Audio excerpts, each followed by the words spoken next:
वृद्धा पेंशन और विधवा पेंशन का महिमा मंडन कर रहे थे और वो राशि जो गिना रहे थे 1449 करोड़। अगर एक बार में इस राशि को सुनेंगे तो बड़ा बृहद लगेगा कि 1449 करोड़ 26 लाख बहुत बड़ी राशि है, लेकिन इस फिर ये कह रहे हैं कि 12 लाख लोगों को पेंशन दिया जाएगा। तो मान के चलिए उस राशि को अगर हम 12 लाख से डिवाइड करते हैं तो रिजल्ट आता है माफ कीजिएगा 1,44,926 और फिर उसको 12 क्योंकि एक साल में 12 महीने होते हैं और बजट एक साल की आता है। फिर अगर उसको 12 से डिवाइड देते हैं तो रिजल्ट आता है 1,006 रुपए। यानी सुनने में क्या लगा 1,449 करोड़ 26 लाख, लेकिन जब उसको भाग देने लगे तो रिजल्ट कितना आया 1,006 रुपए। तो पेंशन तो वही है, 1,000 रुपए ही तो पेंशन है।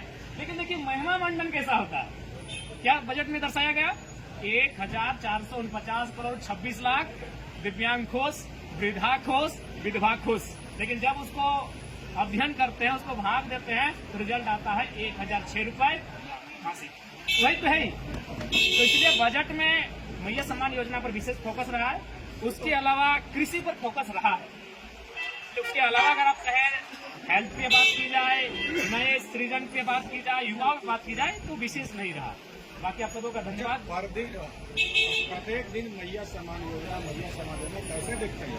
देखिए हमें लगता है ये राज्य को विशेष दिन योजना टिक नहीं पाई, क्योंकि इसी बार क्या बजट में देखिए और पिछले बजट में जाके देखिए मैया सम्मान की योजना की राशि को जिस विभाग के माध्यम से सुपुर्द किया जाएगा बहुत ज्यादा उछाल आया है परसेंटेज में। बाकी जो विभाग थे उनमें तनिक कटौती भी की गई है। तो ऐसा आगे भी आपको देखने को मिलेगा कि बाकी जरूरत विभाग है जैसे शिक्षा, स्वास्थ्य, श्रम नियोजन, उन विभागों में कटौती होगी और मैया सम्मान योजना जो सरकार की साख बन चुकी है उसे बरकरार रखने के लिए प्रयास किया जाएगा। धन्यवाद। सरकार लगातार ओवरऑल अपना पीठ थपथपाते नजर आ रही है इस बजट। देखिए ओवरऑल हम भी यही कहेंगे, जब तक आपकी कार्यपालिका क्रियान्वयन ठीक से नहीं कराएगी कार्यों का, तब तक आप कितना भी पीठ थपथपाने कोई फर्क नहीं पड़ेगा। जैसे उदाहरण के लिए यहाँ सैकड़ों चेक डैम बनाने की बात कही गई है। चलिए ग्राउंड पे बैठ के देखते हैं। मैं अपने गांव को उदाहरण देता हूँ। 500 मीटर को हम लोग आधा किलोमीटर कहते हैं। आधा किलोमीटर में 3 चेक डैम का निर्माण हुआ है। एक भी चेक डैम से किसी प्रकार की सुविधा और लाभ लोग नहीं ले पा रहे हैं। तो बात वही है कि योजनाएं टेंडर के माध्यम से लाखों आ जाएंगी धरातल पर, कार्य भी होगा, लेकिन वो केवल और केवल कुछ लोगों के पास, कुछ लोगों की जेब में जाने का काम होता है। इसलिए कार्यपालिका अगर दुरुस्त नहीं होगी तो ठीक उसी प्रकार विधायिका और 10% इजाफा करके बजट को क्यों ना पारित करे। जब खर्च आपको 65% ही करना है तो फिर महिमा मंडन करने की भी आवश्यकता नहीं है। धन्यवाद। धोती साड़ी की बात हो रही थी, उस पर कमेंट आया, पर्सनल विधायक पे कमेंट करना कि आप कितनी अच्छी लगे। ऐसा नहीं होना चाहिए। पर्सनल किसी पर सदन के भीतर एक गरिमा होती है। अगर आप बाहर कभी किसी मंच में भाषण में बोल दिए तो अलग बात है, लेकिन सदन में इस प्रकार मर्यादा रखना चाहिए। किसी पर व्यक्तिगत टिप्पणी नहीं होनी चाहिए।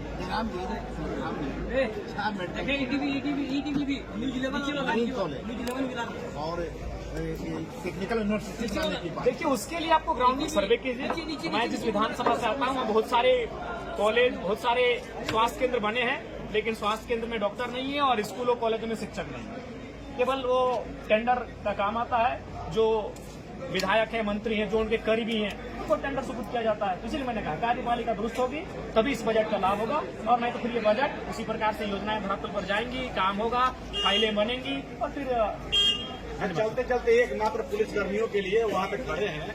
वो लोग कह रहे हैं कि मैया सम्मान योजना की तो बात हो रही है, ठीक है, तो कैमरे पे बोलेंगे नहीं, तो क्या इसी सम्मान योजना में हमारा दोपहर का खाना नाश्ता का पैसा चला गया, क्या नहीं मिल रहा है? देखिए हमने पहले कहा कटौती हुआ है, इस बात को कोई अस्वीकार नहीं करेगा। मैया सम्मान योजना की साख को बचाने के लिए बाकी विभाग की कटौती हुई है, ये सत्य है। नहीं मिला, हमें अपनी बातों को रखने का अवसर कल दिया जाएगा। और जहां तक बजट का प्रश्न है, निसंदेह विगत वर्ष की तुलना में इस बार का बजट में बढ़ोतरी हुआ है, लेकिन प्रश्न यही है कि बजट तो पारित हो जाते हैं, बजट सुनने में, पढ़ने में, लोगों को बताने में भी बहुत अच्छा लगता है, लेकिन धरातल में सच्चाई में विगत 25 वर्षों के बजट का अध्ययन करके आया हूँ। इस बार का व्यय चूंकि अभी तक प्राप्त नहीं हुआ है, 2023-24 में कुल योग था 1,41,498 करोड़। इसमें खर्च किया गया था 1,07,920 करोड़। उससे पूर्व प्रत्येक वर्ष का जो बजट है उसमें कुल योग, मूल बजट, प्रथम अनुपूरक बजट, द्वितीय अनुपूरक बजट, तृतीय अनुपूरक बजट, उसका कुल योग बजट का होता है। उस राशि और खर्च की गई जो राशि का अगर आप अध्ययन करते हैं तो हमें लगता है बहुत सारी राशियां छूट जाती हैं। तो सवाल यह होता है कि विधायिका यानी माननीय वित्त मंत्री महोदय सरकार का बजट विधायिका के माध्यम से पारित तो हो जाता है, लेकिन कार्यपालिका अपनी शक्तियों का वास्तविक रूप से निर्वहन ठीक से नहीं कर पाने के कारण इस बार भी जो विगत वर्ष है वित्तीय उसमें मात्र 65% हम लोग खर्च कर पाए हैं, जो कि काफी चिंताजनक विषय है।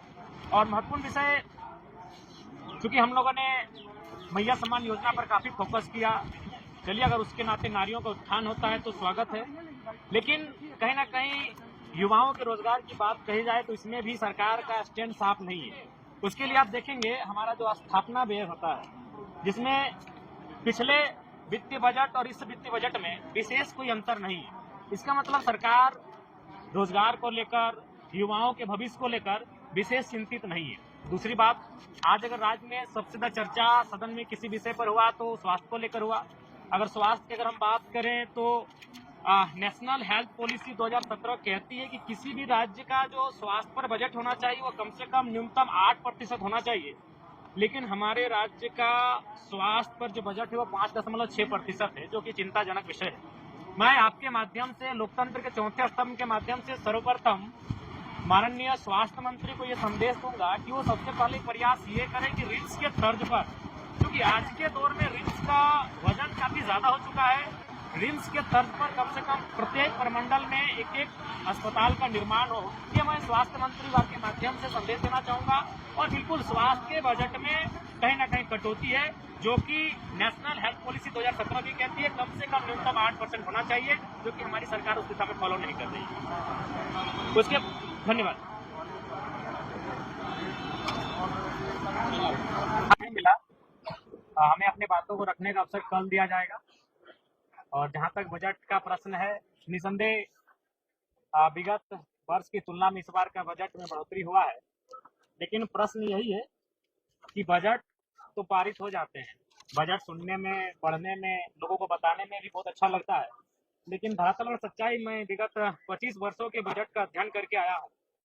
इस बार का व्यय चूंकि अभी तक प्राप्त नहीं हुआ है, 2023-24 में कुल योग था 1,41,498 करोड़। इसमें खर्च किया गया था 1,07,920 करोड़। उससे पूर्व प्रत्येक वर्ष का जो बजट है उसमें कुल योग, मूल बजट, प्रथम अनुपूरक बजट, द्वितीय अनुपूरक बजट, तृतीय अनुपूरक बजट, उसका कुल योग बजट का होता है।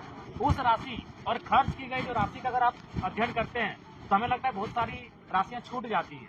तो सवाल यह होता है कि विधायिका यानी माननीय वित्त मंत्री महोदय सरकार का बजट विधायिका के माध्यम से पारित तो हो जाता है, लेकिन कार्यपालिका अपनी शक्तियों का वास्तविक रूप से निर्वहन ठीक से नहीं कर पाने के कारण इस बार भी जो विगत वर्ष है वित्तीय उसमें मात्र 65% हम लोग खर्च कर पाए हैं, जो कि काफी चिंताजनक विषय है। और महत्वपूर्ण विषय, क्योंकि हम लोगों ने मैया सम्मान योजना पर काफी फोकस किया, चलिए अगर उसके नाते नारियों का उत्थान होता है तो स्वागत है, लेकिन कहीं ना कहीं युवाओं के रोजगार की बात कही जाए तो इसमें भी सरकार का स्टैंड साफ नहीं है। उसके लिए आप देखेंगे हमारा जो स्थापना व्यय होता है, जिसमें पिछले वित्तीय बजट और इस वित्तीय बजट में विशेष कोई अंतर नहीं है। इसका मतलब सरकार रोजगार को लेकर, युवाओं के भविष्य को लेकर विशेष चिंतित नहीं है। दूसरी बात, आज अगर राज्य में सबसे ज्यादा चर्चा सदन में किसी विषय पर हुआ तो स्वास्थ्य को लेकर हुआ। अगर स्वास्थ्य की अगर हम बात करें तो नेशनल हेल्थ पॉलिसी 2017 कहती है कि किसी भी राज्य का जो स्वास्थ्य पर बजट होना चाहिए वो कम से कम न्यूनतम 8% होना चाहिए, लेकिन हमारे राज्य का स्वास्थ्य पर जो बजट है वो 5.6% है, जो कि चिंताजनक विषय है। मैं आपके माध्यम से लोकतंत्र के चौथे स्तंभ के माध्यम से सर्वप्रथम माननीय स्वास्थ्य मंत्री को ये संदेश दूंगा कि वो सबसे पहले प्रयास ये करें कि रिम्स के तर्ज पर, क्योंकि आज के दौर में रिम्स का वजन काफी ज्यादा हो चुका है, रिम्स के तर्ज पर कम से कम प्रत्येक प्रमंडल में एक अस्पताल का निर्माण हो, ये मैं स्वास्थ्य मंत्री के माध्यम से संदेश देना चाहूंगा।